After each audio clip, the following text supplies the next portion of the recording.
வணக்கங்க. இன்றைக்கி நம்ம பார்க்கக்கூடிய பதிவு என்னன்னு பார்த்தீங்கன்னா, நீர் பிரமை.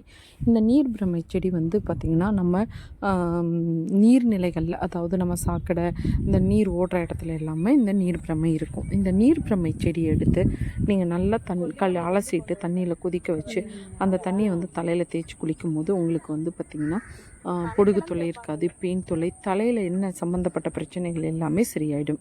அடுத்தது வந்து பார்த்திங்கன்னா, அதனுடைய வேரை எடுத்து நல்லா கொதிக்க வச்சு நீங்கள் குடிக்கும்போது வந்து பார்த்திங்கன்னா உங்களுக்கு ஞாபக சக்தி அதிகமாகிடும். அடுத்தது என்ன அப்படின்னா, அந்த வாய் பேசாத குழந்தைங்களுக்கு எல்லாமே வந்து அந்த அந்த தண்ணியை கொடுத்தோம் அப்படின்னா நல்லா வந்து பேச்சு வர்றதுக்கான வாய்ப்புகள் அதிகமாகவே இருக்குது. இந்த நீர் பிரம்மையோட செடியோட அந்த பொடியை கலந்து டெய்லி நம்ம காலையில் குடிக்கும்போது மூட்டு வலி இருக்காது, சர்க்கரை நோய் குறைஞ்சிரும். அடுத்தது வந்து பார்த்திங்கன்னா நமக்கு வந்து ஞாபக சக்தி அதிகரிக்கும், அஜீரண கோளாறு சரியாயிடும்.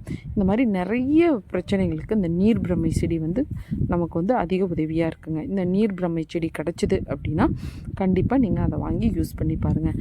இந்த பதிவு பிடிச்சிருக்கு அப்படின்னா லைக் பண்ணுங்கள், ஷேர் பண்ணுங்கள், சப்ஸ்கிரைப் பண்ணுங்கள். தேங்க்யூ.